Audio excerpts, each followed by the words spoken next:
right. So hello again, Phil, and welcome to our 4-day coaching week on trauma transcendence. So I know that everyone here and everyone watching the recording is thrilled to see you again as our favorite sound healing and plant medicine coach. That's what I'm calling you today. I like it. I could call you worse things. That's probably a good level for today. Sound and plant medicine coach or guide, but coach, yes, definitely. At least for the next hour. Yeah. So Um, we were before you came on, the little group and I were sharing about how we've been talking about trauma transcendence and how this might involve, often does involve, shifts in consciousness, so much that we excavate ourselves from the wrath of trauma programming and all the layers of trauma programming into a more empowered, more authentic frame of consciousness. And transcendence, that word, can sometimes have that mystical overlay. And I think that is part of the landscape of transcendence. And we were talking about how there seems to be, for people really interested in this journey, there seems to be an almost prerequisite or a rite of initiation that involves presence. Because the ultimate trauma wound, I think, I know you'll probably agree, is that impulse to be anywhere but here, be anywhere but right here, right now, in love with this present moment, whatever emotions, whatever physical stuff, whatever events, whatever people are in this moment, to be able to hold it with the purity of compassion. And this almost seems to be that component of the journey that needs to be in place, that opens up to the more mystical, almost dimensional shifting quality to the transcendence journey. So when we get into talking about your areas of expertise, plant medicine and sound healing, it seems to me so profound in terms of the dimensional reality creation, transcendent work. And at the same time, I know that people will seek out sound healing, plant medicine, energy healing, mystical experiences, and be very disappointed because they go nowhere. So I thought we'd start there. What happens when people go nowhere on the ayahuasca journey? What happens when people go nowhere in the sound bath? that's a great question. I was excited to come on because I love the conversations that we have, and thank you for the explosive opening. Oh, why not? um, what was coming up for me when you were talking and sharing about transcendence, and then we'll say the initial trauma, or the trauma that is the go-to impulse or response, and then speaking about being anywhere but here. That I don't want to face it. Can I just close my eyes? Will it go away? Yeah, exactly. And can I put my hand, like, please don't see me. Mhm. I remember as a kid, hiding in closets, Mm. be seen, or I didn't want to be found. And I had, when in those moments of a felt sense of trouble, or getting, or I was going to be in trouble. Biology is amazing, right? Our biology is amazing. To know at that age, or those ages, we talk about initial core wounds, or traumas, or whatever is in there. How does my body know at 2 years old to go? Mm. And no, nobody taught me that, right? Or to go and hide and protect myself. So the innate wisdom the impulse in the brainstem. So powerful that when it's activated, and you mentioned the word activated, when it's activated, the biology takes over. It is all about survival. It's all about protectiveness. It's all about don't find me, don't see me. I need to go. I need to try and self-regulate. And over time, that becomes the go-to or default system, default in the nervous system. When something arises that gets a little bit too maybe out of the window of tolerance, these things start to they'll take over. uh, this is fight or flight, or freeze, or one of the other ones, fawn, or Right. really angry and reactive, and those things. Which are all just ways of the 2-year-old hiding in the closet. And by the way, I'm sending love to little 2-year-old Phil. Thank you. Hiding, I'm so sad you went through that. It it's thank you for that. It was a sign of the times, right? In I grew up in the 70s, and what my parents were going through and what they were taught was that this is how you treat your children, and you have to keep them in fear, or you keep them obedient, and then they will listen to programming, right? And they did, that my parents did a great job at that, and the systems at bay did a really good job at that with my parents and my grandparents, and this is how it's been embedded there. So Yes, the trauma that's embedded into the programming of the family. yeah, the family unit, or the nuclear family, or whatever you want to call that. It's deeply embedded. And when we use sound, or when we use modalities that alter the states of consciousness, and they give another dimension, or they give another possibility, let's say another possibility of choice, right? That might be a little bit scary because it's unknown, and the response system inside of us, the brain stem, is saying, no, I can't let go. Mm, I'm too scared, and I mm. need to disappear from this experience.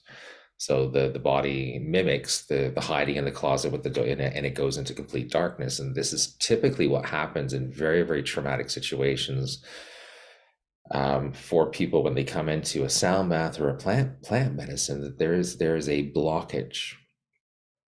There's an ultimate, the protector comes up and says, no, we're not going to go on journey on this, and we're going to deny every experience, and deny ourselves of another possibility. We just need to disappear right now. And I see that a lot in, I'm going to say, unintentional use of sound and plant. If there's an intention by which you're going to come through this, there is maybe like an anchor or a tether, to whatever the new dimension is going to show you, or to give you another option, or possibility here. The plant medicine is very powerful at showing different dimensions, but also we are so powerful that we can say, no, I don't want to see that. We are so powerful. The plant medicines are showing us how powerful we are.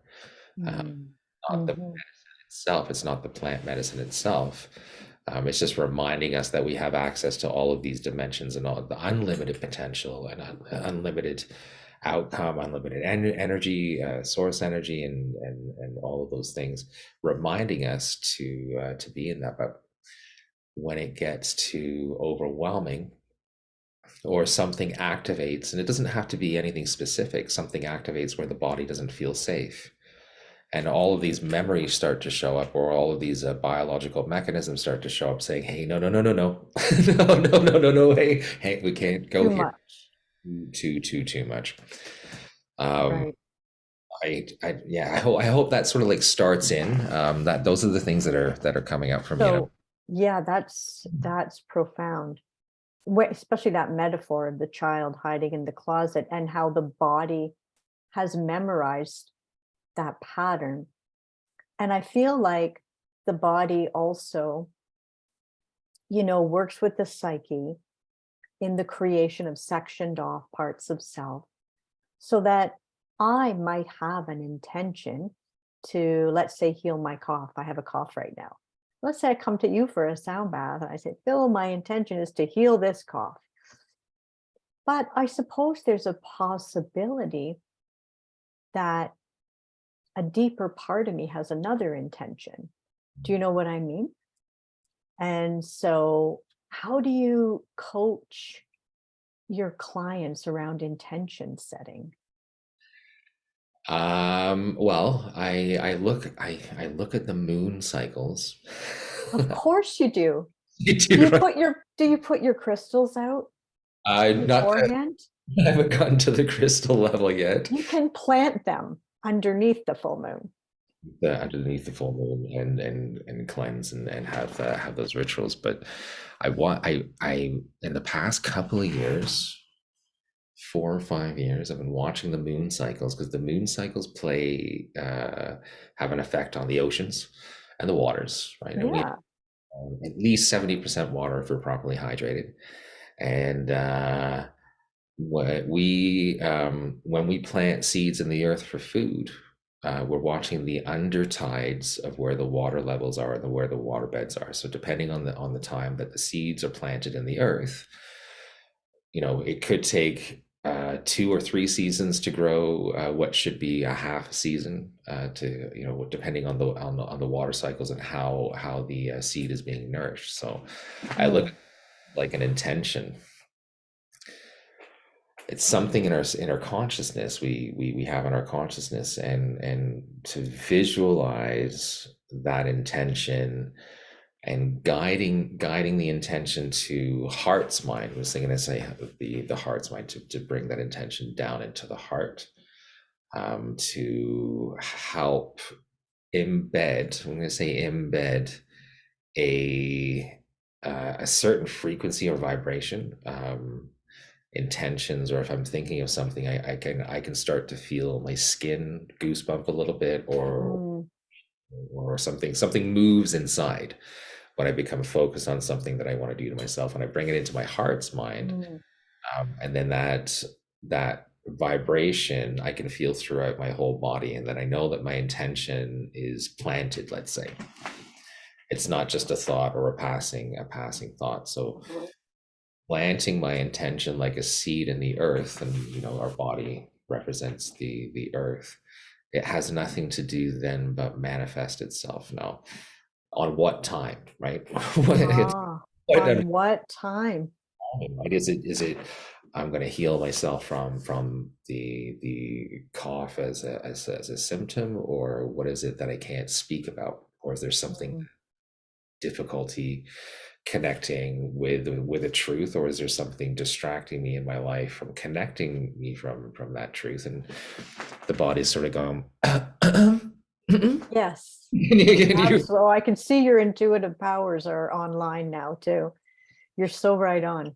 it's but in whose time and what convergence is the healing going to occur, and when is it going to occur, and when is it going to stop repeating itself as we come into these, we'll say, I want to use the words trial and tribulation, but I feel like you've got a better word for that, if you know what I mean.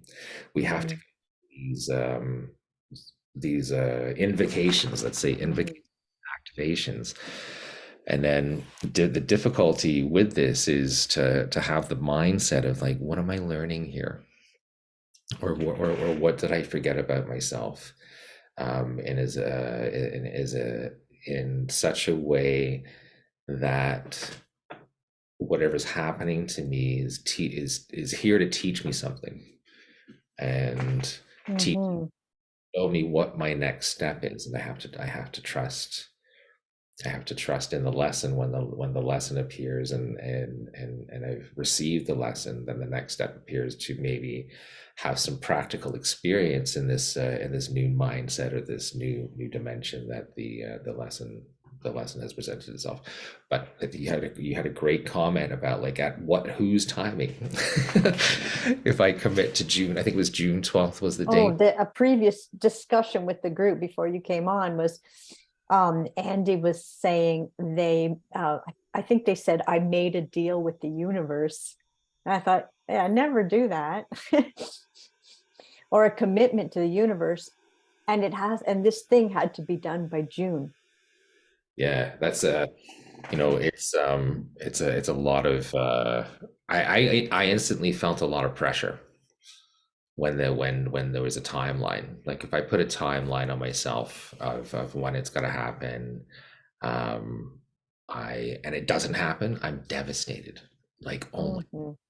shamed. I'm like, I should have tried harder. And all of this narrative comes in because I had set myself up for something that could work or could not have worked, but I was so attached to getting it done by that date. I destroy myself in that that I didn't accomplish it. I'm not good enough, and all of those those fun narratives and fun dialogues start to come up. Well, I don't know how fun they are, but they I do come up, and I am learning this as well. That setting timestamps onto sacred intentions. And I think the more sacred the intention, I could be wrong about this, the more that, yeah, hubris will enter the picture pretty quickly. Do you know if it's an intention to get a new car? Okay, maybe a timeline for that and a plan, but an intention to be without constant distraction of unconscious worry-based trauma programs, maybe that has to be on someone else's timeline. That has more to do with the moon cycles than my calendar. Sure. Sure. The the intention, it's almost like setting into the intention, making a plan with yourself, not an agreement, but a plan of like, I'm gonna set some energetic focus to this intention, and see how it plays out, and then let go of the outcome. Mm, How I've always envisioned, like when I have a vision, it never turns out. never. Never turns out. But what happens is this beautiful co-creation and collaboration occurs, and it is better than what I had envisioned because I'd let go of what I thought and then started to share with other people, and then it becomes a community, or it becomes a group collaboration, and we're raising the vibrations, and really embodying transcendence in Mm, the all of the work that we do. um, I want to do it all by myself, but I can't. well, that's key. I definitely can't do it by myself, but in community and sharing, it becomes inspiration for other people to look at their intentions and what they can contribute into the community, and it starts to inspire. And then I come through, and some of the things manifest. But it's in relationship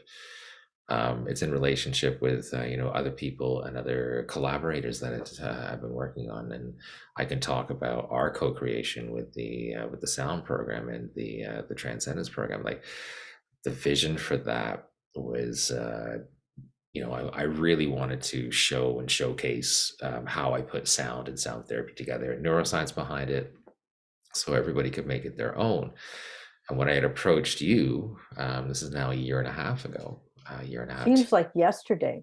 and we started talking, and we agreed to work together, and then it was like, okay, what are the next steps? And then it just kept, just what was the next thing to do? What's the next thing Mm, to? It's never done. And we completed and got the sound therapy program up with Daybreak, uh, mm, therapy, which is like absolutely amazing. Yeah, beautiful program. Um, lots of people talking about it, and looking at now somebody's reached out in Thailand, Mm. level 2 in next February. Oh, wow, beautiful. Which you didn't see coming. Which is something that I would like to talk to you off the webinar. But this is the co-creation. I didn't see that coming. But the universe did. Universe did, and what I had to do was let go of me just doing it and reach out to you and co-create. And in this co-creation, these programs come together, and now there's a community, right? There are other people learning this, and then delivering this to their community. So Mm.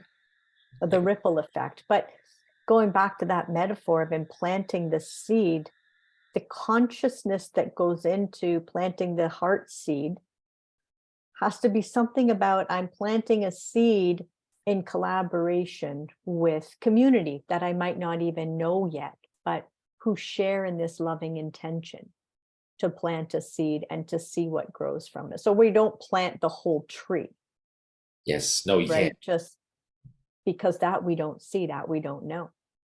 Exactly. What about the role of community?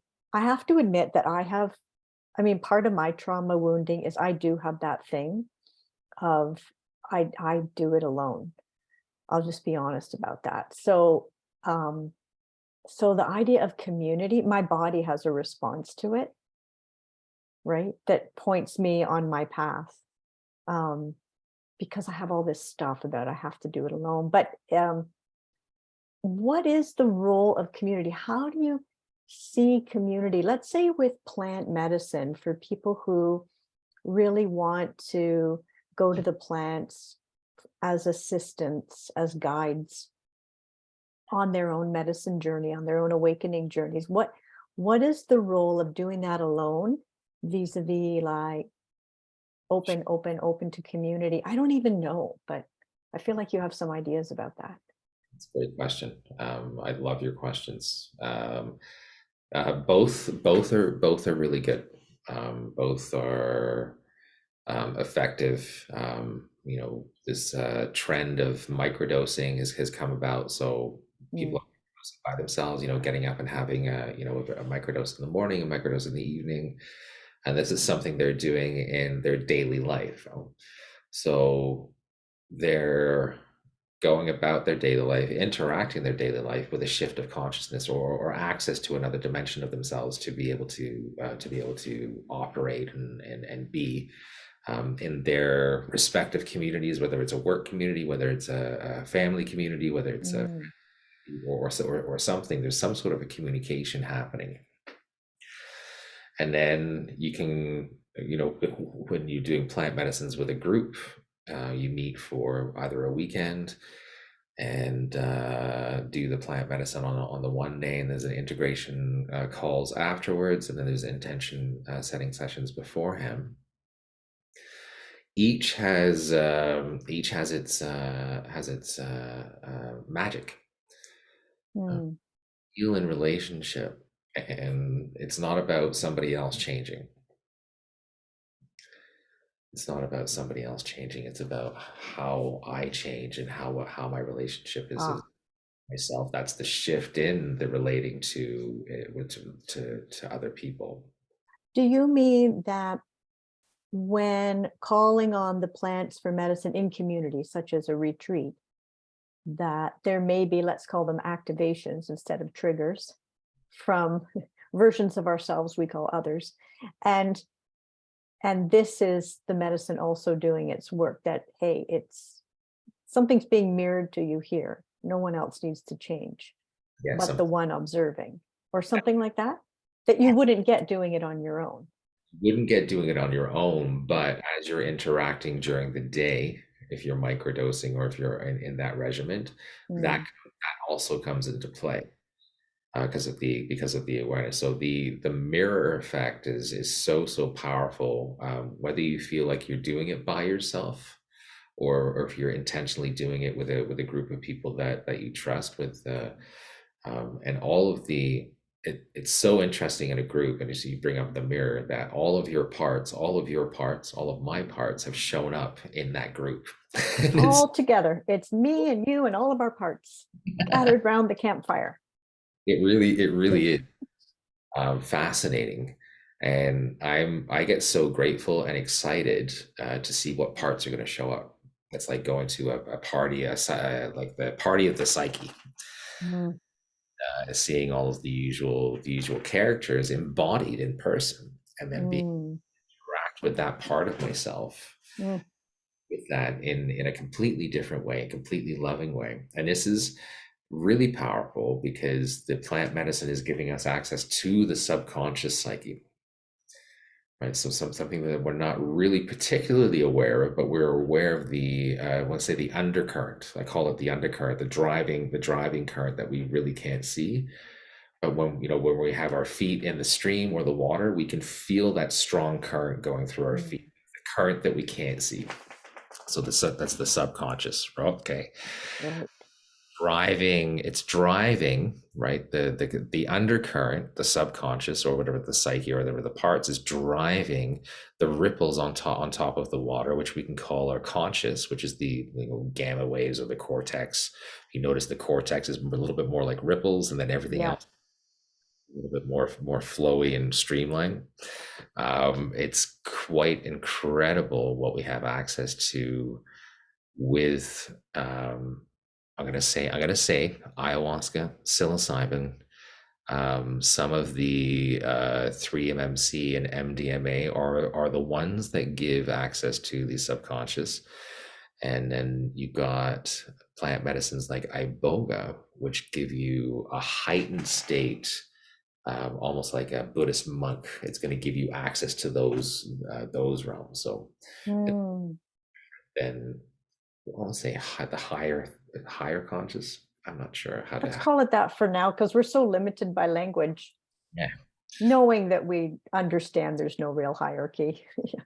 yeah, there, and then with the different brain waves, Mm, sounds, when you start to introduce sound with the plant medicine, it helps to organize. I'm going to say organize and harmonize all the subconscious parts, or the subconscious currents and things like that. So to interact in community that way, or whether you might be mm. by yourself and you're interacting with your family and your work community and going about your day, it's giving you another alternative and another option to be able to really really look at yourself and what is underneath through that mirror reflection. It's a beautiful thing. Yeah. The life stream, Yeah, the stream that flows through. it really Hmm. And is. not just in ceremony, but in the energetic field as well. In the energetic field, yeah. I'm working with a number of organizations, and we are in ceremony all the time. Why would we step out of ceremony? Mm, um, absolutely. Yeah. Walking meditation. Can we be in a meditative state and still interact with people and very very calm? And we don't have to retreat to meditate. If we have that, I feel like this is where the transcendence needs to really show up in our lives, is the working walking practice, of where we've been retreating to, and having building that practice and building that mindset. Can we bring that to everyday life? Can we bring that Ceremony every day. every day? We wake up and we're in ceremony or celebration, or that mindset, rather than the alternative, which I'm really um it's really, It's I just I don't want to be there. I don't want to been be there, done that. done that. It Mhm. all kinds of the narratives. And I joked lightheartedly before, but some of them can get really nasty. Um, you know, Yes. Horrific. I yeah. I don't want to engage in any kinds of those narratives. So I'm like, in my life, my own personal life, it's like, what is it that I can do to transcend, right? What is it that I can do? And I believe it's the Mm, mindset, heart set, and from the inside out, if that's the undercurrent, mhm. the driving force, then everything else has to move with that. Where there is no narrative. Whether There's there's no beating somebody, beating ourselves up. There is no mental prison. There is no denial of self, so things can grow and manifest inside of us that aren't us. All of these diseases and mental health issues, and especially over the past couple of years, and what's happening, and the rise up of what's going on. Mindset and heart set's so important. Uh, yeah, a place where medications, that they really aren't doing anything. If they would, yeah, but because without the heart brain coherence, because we're here's my view, because the embedded trauma in our psyche, however it presents, um, like it's so entrenched that without this continued dedication to, if we want to call it heart brain coherence, or going into trance regularly, or depth meditation, so that we can go into that stream regularly for remembrance of what's true and who we are authentically. I think that, at least at this point on the journey, that's essential for me. So that's where I see plant medicine, sound healing, energy work to be beautiful portals, beautiful guides into that stream. Not that we become dependent on them, but that they are important guides at this point in our journey on planet Earth. That's the way I see it. they're really helpful, and I really appreciate your insight and what's coming through for you right now, Kaya, because we need a bit of assistance Yeah, we for sure do. just to break free. It's like you're living in the same house for 10 years. You haven't done anything, and all the rooms are, you know the rooms, and you've walked the floors, and the environment, and there's really no alternative or no other place to go, right? And in 10 years, doing the repeat, the repeat, there's going to be some build up. There might be some shifts in the foundations and everything like that. But it's not until maybe you decide to put on an extra balcony, or you decide to open another dimension, right? Open another room, Mm, hmm. wall, or take a door down, or put a like a full glass window on the side of the house. I liken that to the mind. You've been living in a certain mindset for such a long time, it is difficult to break free or step outside of the old mindset, because this has become the way. Hmm. Introduce a new way. The brain and neurons need 21 days to start to build new neural pathways, and 42 days, so 6 weeks, to have them start to embed like a stream. So it's not a conscious like action, it's become Mm, part of the subconscious. It's developing a new pathway. And with the plant medicines, they're assisting. This is incredible. Like the neuroscience is, they're assisting the brain's neuroplasticity, mm, providing the conditions in the environment to produce new neurons and new neuronal pathways, which then changes the vasculature of the body. There's the neurovascular coupling. So if you're developing new neural pathways, so then the blood has to change, right? And then the internal environment changes, and then the circulation starts to do different things, and it's incredible what we Wow. do. Like, but that And then if your neural pathways have changed, then reality changes because the observer just changed. Boom. we are Love that. we are the universe, right? We are everything. Yeah.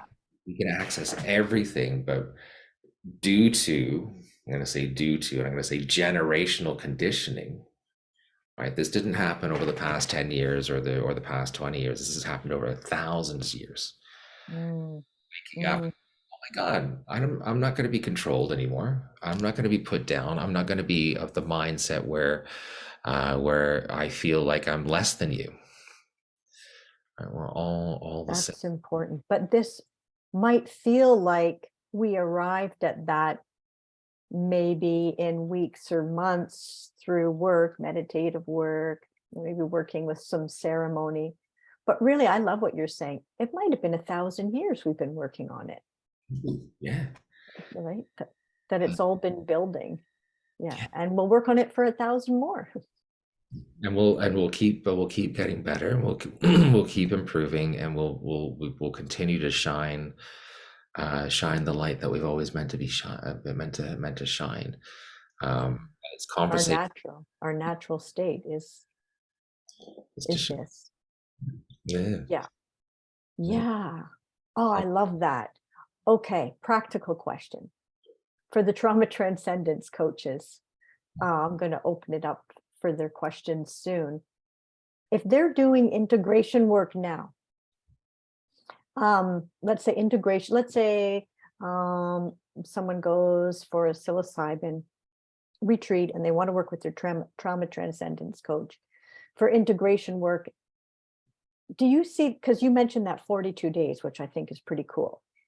So does the integration ideally take place over a certain time frame, or Typically, can really powerful work be done in 1 hour? powerful work can be done in 1 hour. Mhm. So, if you're working with a client on a regular basis, on a weekly basis, you have the integration sessions before and after, but an incredible amount of work can be done in 1 hour. Mm.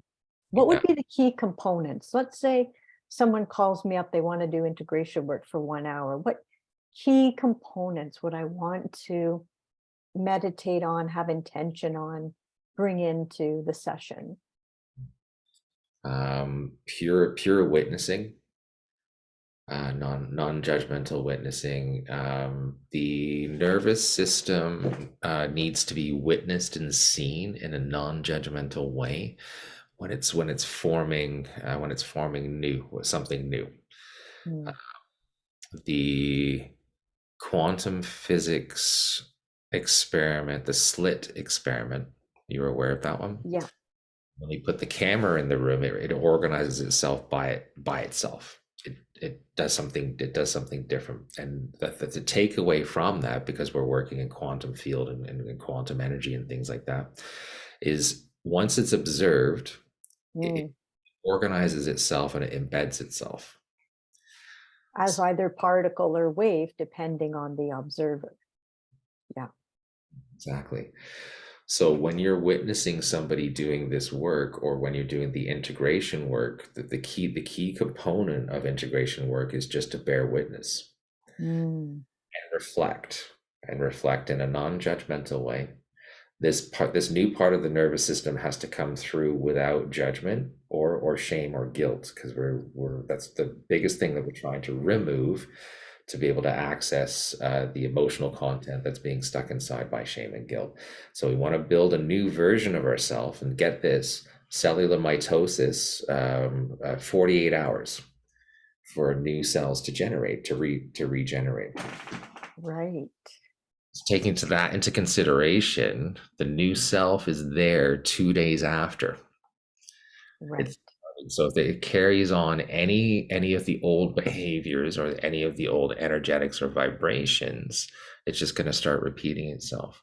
Now, Yes, like you reprogram the cells, you give them directions. exactly with the intentions, and it's a conscious effort to rebuild the psyche. As anything, if we demo a house or we demolish a house, it's just going to take a little bit to rebuild all Mm. of all of the things, and just like us. And in my research, I've discovered that is like every 7 years ish, I'm going to say, not I'm going to say around there, every 7 or 8 years, our whole entire body has regenerated. Yep. That So number seven, I'm fascinated lately by the number seven. And I've just been dabbling in Hermetic principles and some metaphysical teaching, the seven chakras, the seven colors of the rainbow, seven notes on the scale. And when I bet if you reflect on your life, it goes in 7-year cycles. Yeah. does it definitely does. Now, Ayurvedic medicine, it's interesting. Ayurvedic medicine says that the feminine matures every chakra every 7 years, the growth, and then for the masculine, it's every 8, Mm. which is interesting. Just Oh, very interesting. Yeah. a bit of a difference. There's a little bit of a difference, but it goes in those cycles. So for the feminine, I say the feminine, it's like 7. Then for masculine, it's 8. For the second phase, it's 14 and 16, Hmm. and then it's 21 and 24. It's interesting, right? And you reflect back on your life Yes. where the And you math can look back. back, yeah, and where you were, and where the masculine and feminine was, where the masculine, Ah. how everything sort of came about. So that's what Ayurvedic medicine says. As far as the chakras, their background and their philosophies are, and what they report back is that the development and embodiment of each chakra is the 7 years. So in total for the feminine, it's 49 years. So for the Mm. whole seven, but it's embodied, like the embodied the connection and all So of the 49 years, and then for the men. house is demolished and then a new one built. Yeah, a new one builds, but from there, that's when we can say like fully developed energetically, Mm. which is interesting because I'm 50 years old, and okay, so I'm You're not right there. You're right there at that point. I haven't fully developed yet from Yeah. those things, but it's really interesting, the cycles um Yeah. Yeah. Fascinating. perspective, yeah. And to honor the cycles, that I believe the universe works in cycles, and a lot of it is mystery. And so, yeah, we have a role to play in the intention we set for this sacred work. And then we have not so much a role to play, but just an honoring and a witnessing of the transcendent and how it wants to speak through as that stream, Sure. use Yeah, that metaphor. that's the Hmm. integration. Back to the integration session is the purely witness and reflect like a mirror, and it's the I'm gonna say the toughest part is being able to be the witness, but then be able to look at your reflection, Mm.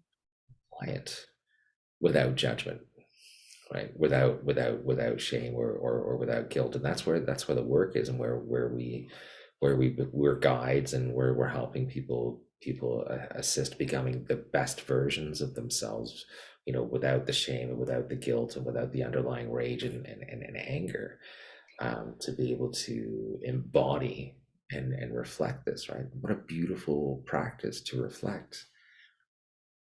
This is why it's so essential for those of us who choose to do this work to stay in our hearts, because only from the heart field, the heart mind, as you put it, on that field, that giant field around the heart, can we truly witness with unconditional presence and love, even the rage, even the guilt, even the shame can be held, witnessed, loved, alchemized, only not here, but in the heart. Yeah, Chinese Yeah.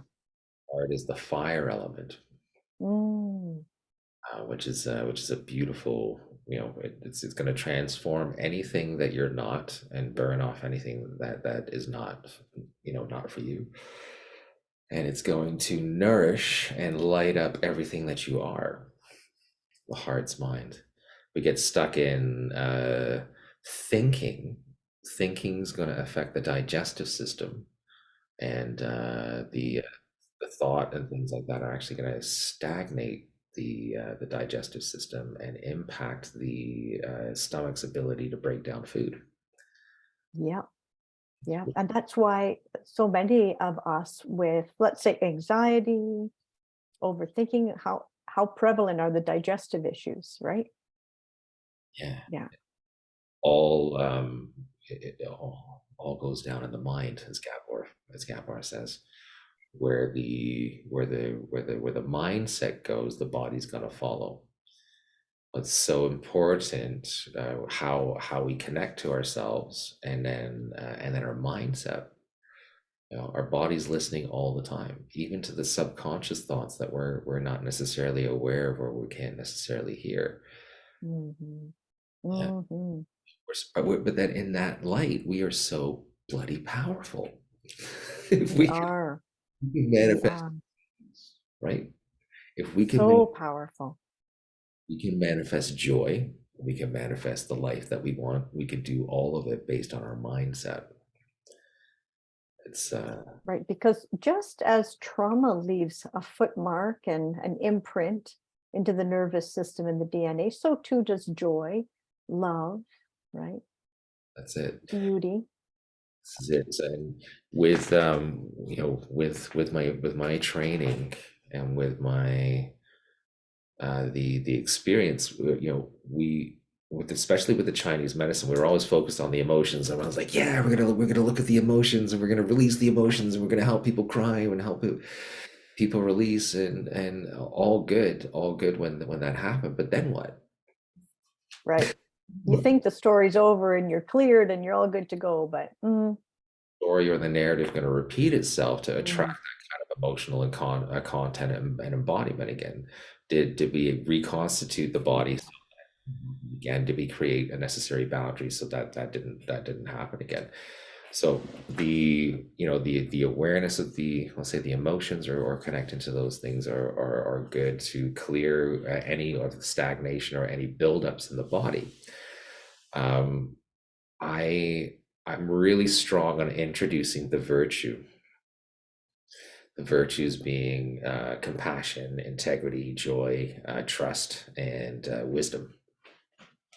The flip side of the are emotion, these, sorry, are these the Buddhist version virtues, or where the mindful path? Chinese medicine, Where is, oh, Chinese medicine. Okay. and they're, Buddhist philosophies intersect and intertwine into the Chinese medicine, as well as the Taoist philosophies, and that the mindset is really really important. Anger. So what I've learned in my own life, and what's really really helping me, is when I sense anger, it's a signal. Don't react. I'm not going to engage in the anger, right? Because then at least leaves me into anger. Wait, you get angry? Oh my god! Anger arises in the life of Phil? Oh my goodness. Mm, The I'm shocked. awareness. No, so in my younger years, right? Because of what I went through, that was my baseline. So I used to fight in school. I almost got suspended from expelled from my first school that I came to in Canada, because I was fighting everyone, Oh, different and everything. So the anger is signaling that a boundary has been crossed. Right? It's nothing for me to engage in. It's like something's happening. So what I got to do is introduce the virtue of compassion. mm, the boundary, because to the anger, and not engage in the anger, because if I engage in the anger, it inflames my system, and that's why I got psoriatic arthritis, and that's why I got MS. Right? That's Mm. the inflammation The marker. That's inflammation. the anger is going to build up the inflammation, and it's Well, going. yeah, and to build on Gabor Mate's teaching, especially if it's repressed, but you're still engaging with it in the narrative. You've repressed it, which is still an engagement with it. Yeah. And if that's my lifestyle, that's my constant, and I'm engaging in anger, it's anger becomes like a drug, like an adrenaline rush. Mhm. And after an anger or a rage bout, it's like hangover for days from the excess adrenaline and cortisol, and all of those kinds of things, recovering from Mm. myself, how I reacted. And learning about not to engage in the emotion, but to then bring the focus or mindset into the virtue. How can I bring the virtue into and live a virtuous life rather than an emotional life? I want to live a virtuous life. It's a lot more. That's the choice. That's free will. This is where the choice is, but it was so difficult to get my hands on and access to information about what virtues and how to work with virtues, which is when I came across the plant medicines, which is Mm. over 10 years ago now, and started working with the plant medicines, and instilling the virtues. Right, I, I can personally say that I've never had a bad experience with plant medicines, and doing these kinds of works, because of I believe where my mindset is when I'm going in, and what my intention is. Well, My talk about your mindset, because you do hear from people right now about bad trip, even though I know there is no bad trip, but like talk about the mindset. it you know the mindset. If I'm looking if I'm looking if I'm looking for trouble, I'm going to find it.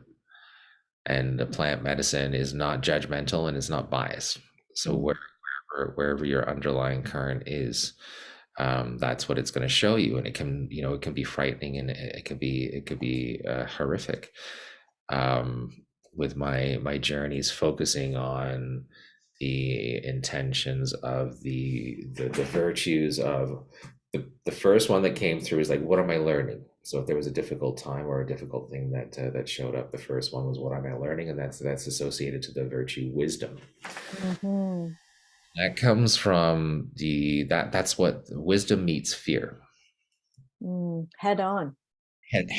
Head on, and it's like, do I drown in the fear, which I have done, and Yeah, that's that's always fun. yeah, right. Or can I look at what the situation's actually teaching me for the next step? If I'm in fear, I'm Mm. either going to collapse, and there's going to be a boundary crossed, which is going to be anger, which is going to create all kinds of anxiety, which is then going to cause all kinds of narratives to fire off, and then this disconnect happens. Right? There's no connection. There's like, just, I'm going to say, drowning in emotions. Yeah. My experience. But when I started learning about the virtues, I was like, oh, that's different, because I'm not Mm. focused on the emotion. I'm aware of the emotion, but then I bring my mindset and my focus over to, oh, where can I bring compassion in? Where can I bring more joy, or where am I lacking trust? Where can I instill a little bit more integrity in my life? Mm. Those things, and the visions and things that are starting to come through Mm. are absolutely phenomenal. I don't really want to. I don't like sharing them. I didn't, because the first time I shared, people were sort of like, "Yeah, Phil," and I'm like, "No, no, no. This is my experience, because I saw the magic. Mm. I saw the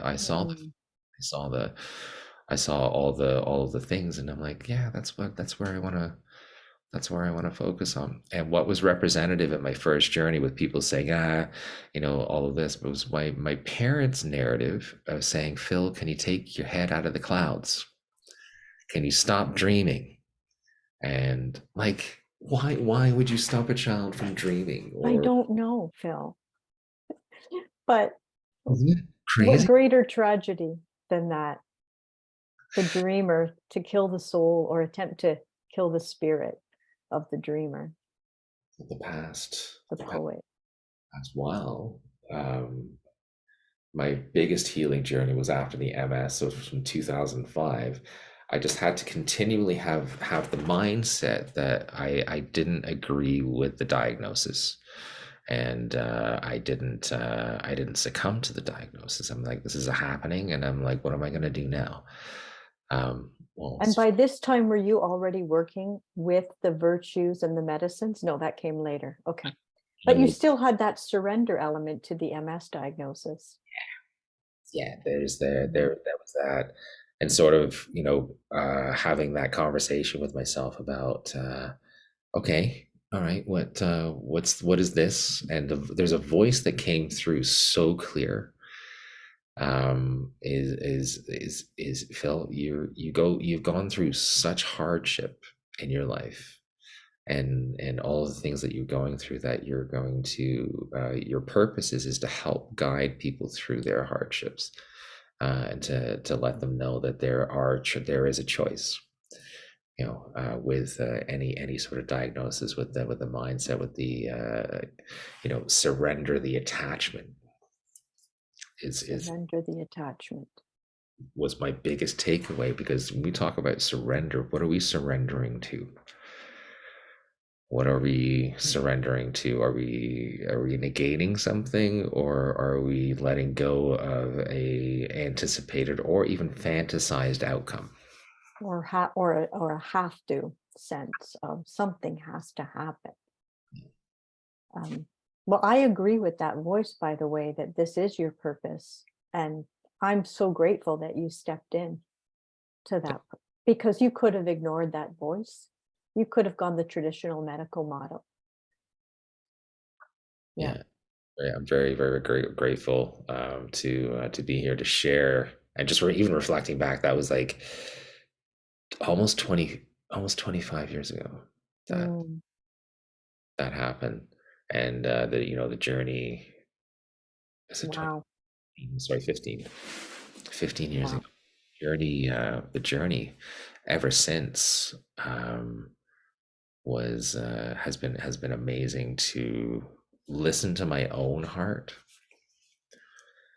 and Mm, trust that the adventure is here and the excitement is here, no matter, no matter what we're going through, or what I'm going through, or what an old perception has. There's always something to be learned, witnessed, and mm. I get more excited now about the lessons, because I'm like, oh yeah, the next steps are coming. The next steps are coming. Yeah. However they present, but you're open to it. Well, that relates to the little question we were having, or the little discussion we were having before you came on in the group, that with something physical, like let's say MS, using you as an example, um, we were just talking about that in terms of timelines. What is the meeting point of surrender with, let's call it a timeline shift? And by that, I mean, do you feel as though, and there's no right answer to this, but do you feel as though there's a different body now in a different experience of space and time? Or is it the same body with a different mental framework?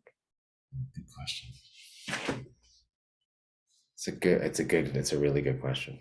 I have Okay, so I can answer this. I can answer like this. I've had some experiences in the past couple of months that have got me back into a level of musicianship and playing Mm, I had locked away, because I had associated with, party days, and bars, and drug addiction. I would say cocaine and alcohol mostly. That I denied myself that part of myself, because it was associated to that behavior. mm, So I recently got asked to go to this wonderful cottage. This was in between Christmas and New Year's, and there were 8 people there. It was a giant cottage, and we did this recording, we recorded sound healing. We recorded medicine tracks for breath work, and we had this, producer, and he had Oh, all of these things set up. It was like I was like, is this really happening? And he set everything up, and I'm like, okay, I see the vision. And then the guy that invited me up, he goes, "You're in the middle. You're going right here. There's your bass player. Here's some vocalists, and we're here to like follow you." wow. This amazing collaboration, and it wasn't necessarily me leading, but I was like in the center, and everybody contributed it, and it took everyone to create this magic environment. Now we had some I'm gonna say pretty cool plant medicines up there Mm, that I could open the dimensions of my consciousness and access those parts, and then be in an environment which reminded me of the after hours that I used to play at, like 20 years ago, and all those seedy basements and like dingy places. But I came into this place of like, oh my goodness, we're doing this in a very healthy way, in different energy. different energy and different mindset. And I'm like, Uh, this is fantastic, because I some of the things that came out of me playing wise and vocally wise, I haven't been able to do for, I'm gonna say 15 years. And the shift and the change that's happening, we are from that. I got inspired to get to just invest in a few little bits of equipment that I didn't have, that this producer inspired me to get. mm. And this past week got to play with and jam with James. Oh, so I was thinking, is this what I heard about from James, this mystical, magical experience, Yeah, right? Our mutual friend, James, who found his voice literally and lit- metaphorically at that event. So it sounded like it was the magic of community and the medicine and heart tribe finding one another and openness and reality creation on a whole new level.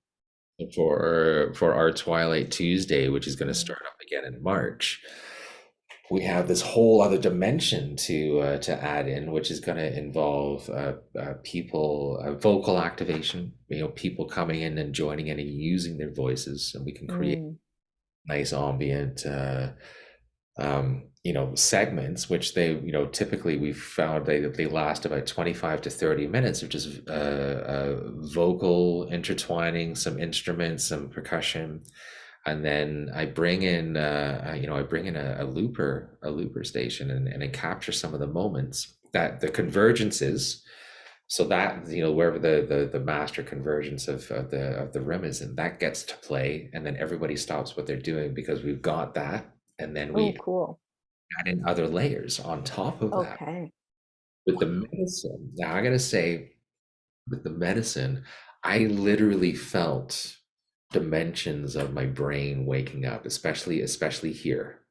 Mm, This awareness, and there's recalibration, and then everything that's firing off a sound and frequency, and connection and intention. It's well, interesting that it's at the back. I mean, my intuitive sense is because it's overriding and reworking the fear-based centers that are at the back of the brain. It's like it's correcting from a dimensional perspective. yes, thank you. That's just my intuitive read on it. It's doing that work of Wow. correcting the misperception from the prism of fear.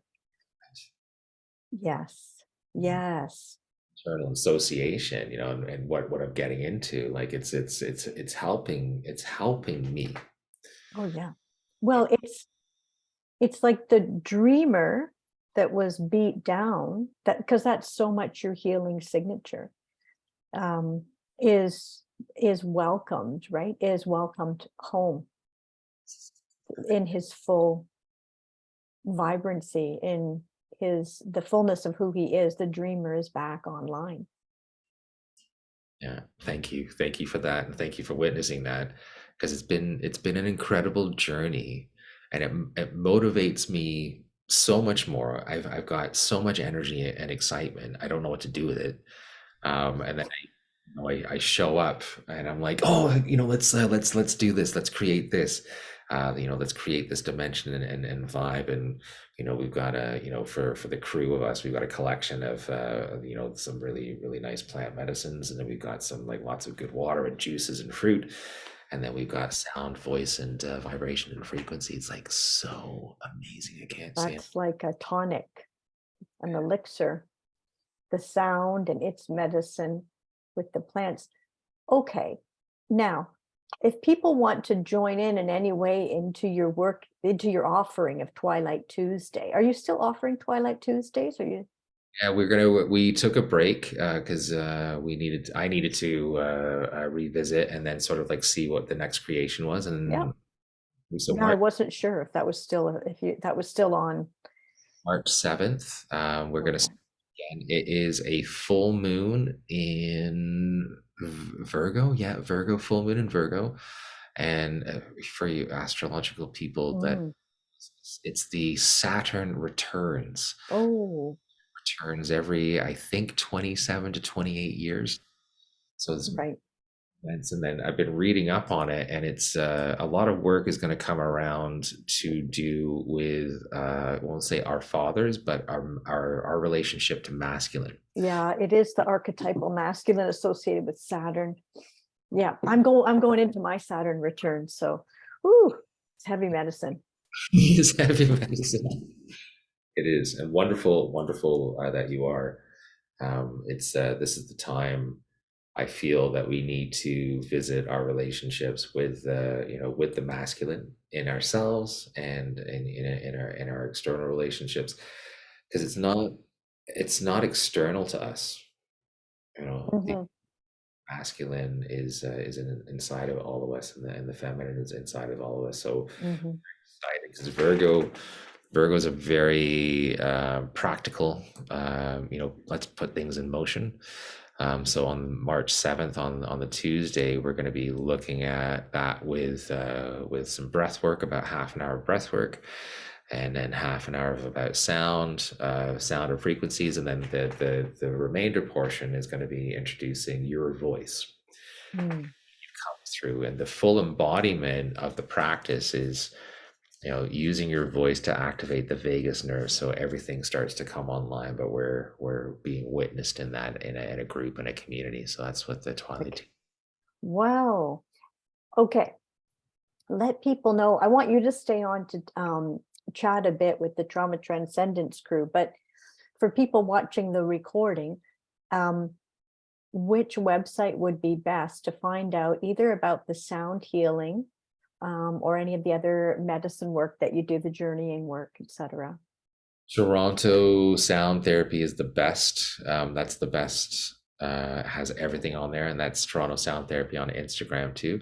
The TorontoSoundTherapy.com to go to the main website to find out all the information on what we're up to.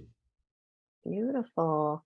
And are you intuitively guided to share anything else to anyone who might be listening about the journey? Maybe someone who is going through a hardship, a breakdown physically, mentally, emotionally.